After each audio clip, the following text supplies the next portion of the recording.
नमस्कार दोस्तों, मैं सोनम जैन और आप सभी देख रहे हैं एस जे सोनम चैनल पर आप सभी का स्वागत है। दोस्तों, आज की कहानी है सासू माँ का बहुओं के प्रति भेदभाव। यदि आप सभी को मेरे द्वारा लिखी गई ये कहानी पसंद आए तो चैनल को सब्सक्राइब कर लीजिएगा। पास में जो बेल आइकन का बटन है उसे प्रेस करना बिल्कुल ना भूलें, क्योंकि उसी से मिलेंगी आप सभी को मेरी आने वाली हर कहानी की नोटिफिकेशन। कहानी पसंद आने पर वीडियो को लाइक जरूर कीजिएगा, क्योंकि जब आप करते हैं वीडियो को लाइक तो मुझे मिलती है नई नई कहानियाँ लिखने के लिए प्रेरणा। और हाँ, कहानी को अपनों के साथ शेयर करना बिल्कुल ना भूलें। तो चलिए कहानी शुरू करते हैं। संजना रसोई में चाय बना रही थी। दोपहर को उसकी सास को चाय पीने की आदत थी, तो वह हर दिन दोपहर के 3 बजे अपनी सास को सही समय पर चाय देने के लिए जाती। और आज भी 3 बजे वह अपनी सास के कमरे में चाय लेकर चली जाती। तब उसकी सास कहती, बहू तुम समय की बिल्कुल पक्की हो, घड़ी में 3 बजे नहीं कि मेरी चाय तुम लेकर आ जाती हो। बहुत बुरी लत लगाती है तुमने मुझे। यदि अब 3 बजे चाय ना मिले तो सिर दुखने लगता है। तब संजना कहती, अरे मम्मी जी, तो क्या हुआ, मैं हूं ना, हर दिन आपको समय पर चाय देती रहूंगी। और मम्मी जी, नमकीन खाकर तो बताइए कैसा बना है। आपको बहुत पसंद है ना खट्टा मीठा नमकीन, तो आपकी पसंद का बनाया है। संजना की सास नमकीन खाते हुए कहती, बहू तेरे हाथ में तो जादू है, तू कुछ भी बनाते अच्छा ही बनता है। मम्मी जी, आप ना मेरी कुछ ज़्यादा ही तारीफ करती हैं, संजना ने कहा। इस पर संजना की सास हंसती। तभी दरवाजे की घंटी बजने की आवाज़ आती। संजना की सास ने कहा, इस वक्त कौन होगा। तब संजना कहती, मैं अभी देख कर आती हूँ। कहते हुए संजना दरवाज़ा खोलने के लिए जाती और संजना की सास मन ही मन सोचती, कुछ पुण्य किए होंगे मैंने पिछले जन्म में कि इतनी अच्छी बहू मिली जो बेटी से भी बढ़कर मेरा ख्याल रखती है। संजना दरवाज़ा खोलती तो उसकी जेठानी पल्लवी आई हुई थी। दीदी आप अचानक से, संजना ने हैरानी से पूछा। तब पल्लवी कहती, क्यों, मुझे देखकर खुशी नहीं हुई।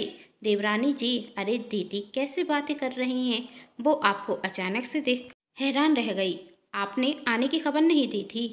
तब पल्लवी कहती, जानती हूँ कि तुम बहुत खुश हो, वही तो मैंने सोचा कि अचानक से आकर घर में सबको सरप्राइज दे देती हूँ। अब दरवाजे पर ही खड़ा रखोगी देवरानी जी, या अंदर भी आने दोगी। पल्लवी ने मुस्कुराते हुए कहा। संजना, अरे दीदी अंदर आइए ना। पल्लवी घर के अंदर आती और सीधे अपनी सासू माँ के कमरे में जाकर उनके पैर छूकर उन्हें प्रणाम करती। सासू माँ ने कहा, खुश रहो बहू, यूं अचानक से आना कैसे हुआ। तब पल्लवी कहती, अरे कुछ नहीं मम्मी जी, वही 2 दिन पहले मेरी सहेली की शादी थी तो मायके आई थी, सोचा मायके आई हूँ तो आप सभी से भी मिलती हुई जाऊँ। और रवि और बच्चे नहीं आए, संजना की सासू माँ ने पूछा। तब पल्लवी ने कहा, नहीं मम्मी जी, इन्हें ऑफिस से छुट्टी नहीं मिली और बच्चों के भी एग्जाम थे, इसलिए मैं अकेली आई। और देवरानी जी, इतनी दूर से आई हूँ तो पानी तो पिलाएंगे ना। पल्लवी ने संजना से कहा। संजना, अरे दीदी वही तो मैं भूल ही गई, मैं अभी लेकर आई। कहते हुए संजना वहाँ से चली जाती और पानी के साथ चाय और नमकीन भी लेकर आती। और पल्लवी नमकीन खाते हुए कहती, आपके शहर में शक्कर की कीमत कम है क्या। क्या, संजना ने कहा।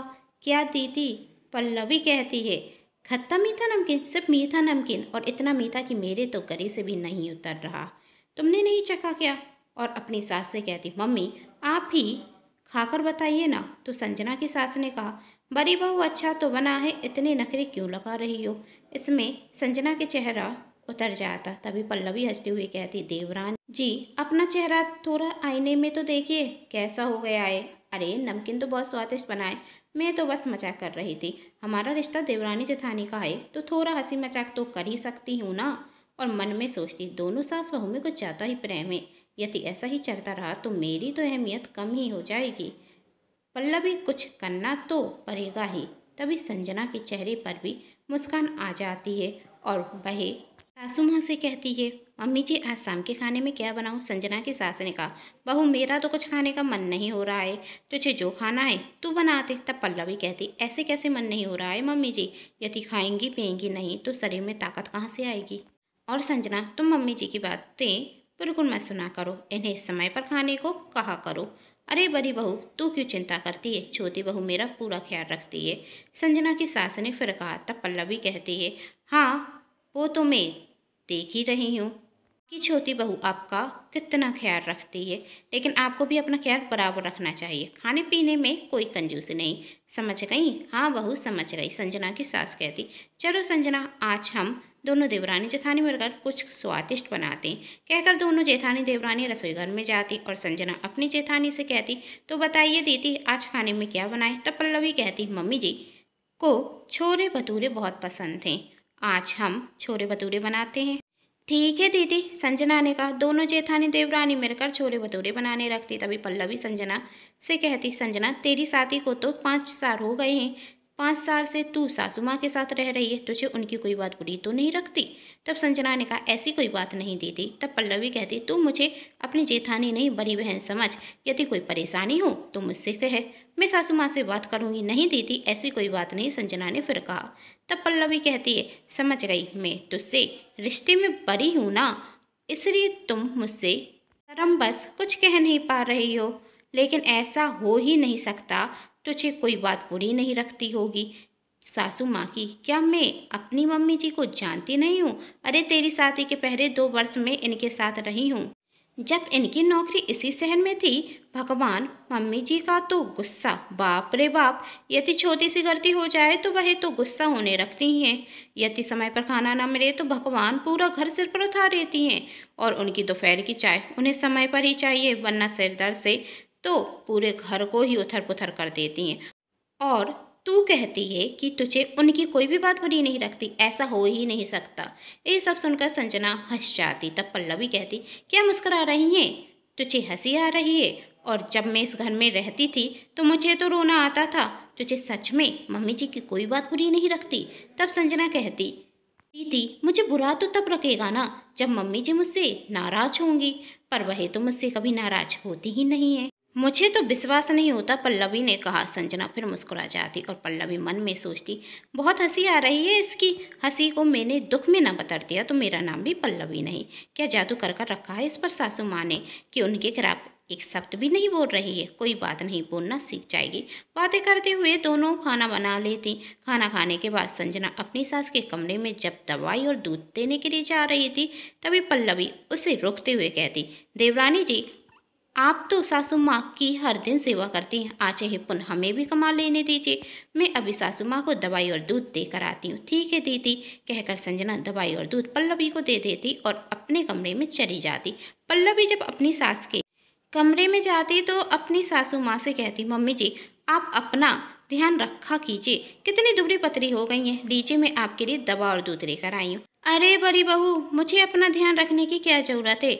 जब मेरी छोटी बहू इस घर में है, वह तो मेरा ख्याल बहुत अच्छे से रखती है, और दुबली पतली मैं तो एकदम पहले की तरह हूँ। पल्लवी मुस्कुरा जाती और अपनी सास को दवा और दूध देते हुए कहती, मम्मी जी आपको देवरानी जी की झूठी तारीफ करने की कोई ज़्यादा ज़रूरत नहीं, मैं जानती हूँ आप उनसे परेशान होंगी। अरे बहुत जिद्दी स्वभाव की हैं, जो कह दिया सो कह दिया। आज मैंने कहा खाने में खीर और पूरी बनाते हैं तो कहने रखें छोले भटूरे बनेंगे, यह भी कोई बात हुई? क्या मेरी बहू इतनी सी बात भी नहीं मान सकती?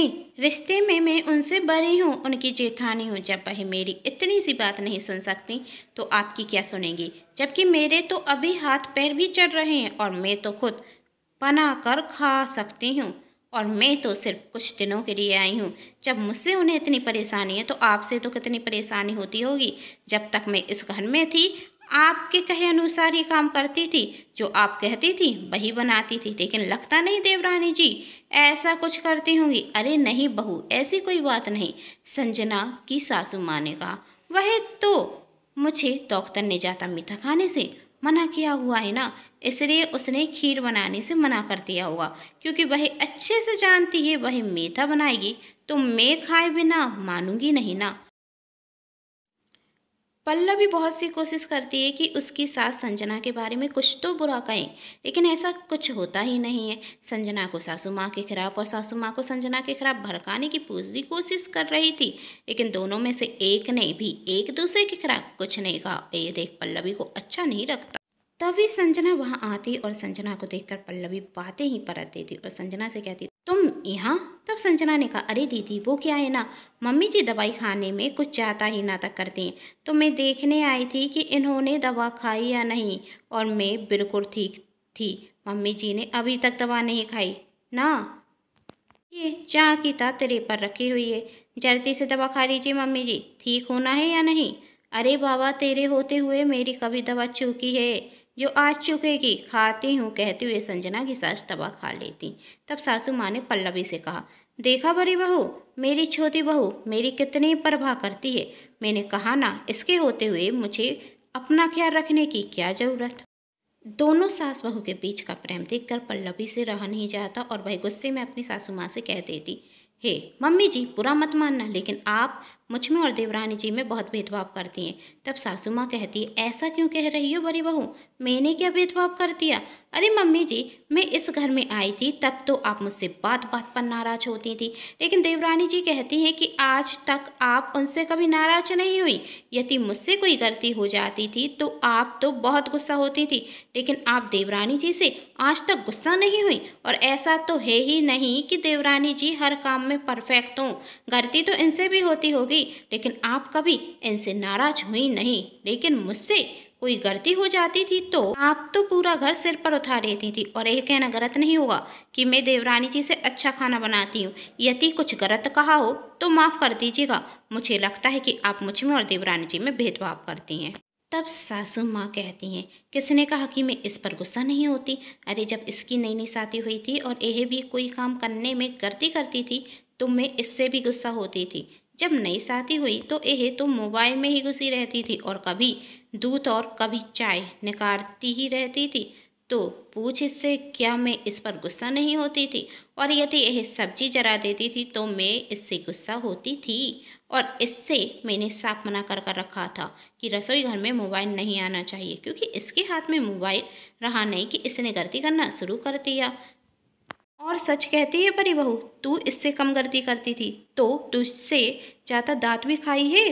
क्यों संजना बहू, क्या मैं तुझ पर गुस्सा नहीं होती। तब पल्लवी कहती, यदि ऐसा है तो देवरानी जी मुझसे झूठ क्यों कह रही थी कि मुझसे सासू माँ कभी नाराज नहीं हुई। तब संजना ने कहा, दीदी मैंने कहा था कि मम्मी जी आज तक मुझसे नाराज नहीं हुई।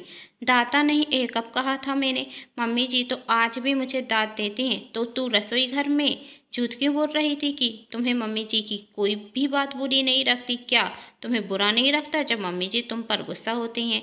तब संजना हंसकर कहती, अरे दीदी, जब मेरी नई नई शादी हुई थी ना तो मम्मी जी जब मुझे डांटती थी तब भी मुझे बुरा नहीं लगता था और आज भी बुरा नहीं लगता, क्योंकि जब नई शादी हुई थी तो मैं अपने मायके में अपनी मम्मी से ज़्यादा दांत खाकर आई थी।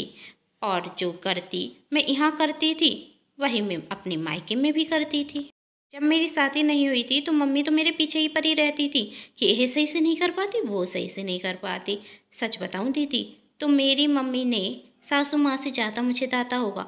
आज तक मैं उनसे नाराज नहीं हुई, उनकी किसी बात का बुरा नहीं माना, तो अपनी सासू माँ की बात का बुरा क्यों मानूं। सब्जी मायके में भी जलती थी, मम्मी गुस्सा हो जाती थी। यहाँ सासू माँ ने भी कुछ कह दिया तो क्या हो गया। दूध और चाय मायके में भी निकलते थे और मम्मी जब भी गुस्सा होती थी तो यहाँ पर सासू माँ ने भी कुछ कह दिया तो क्या हो गया।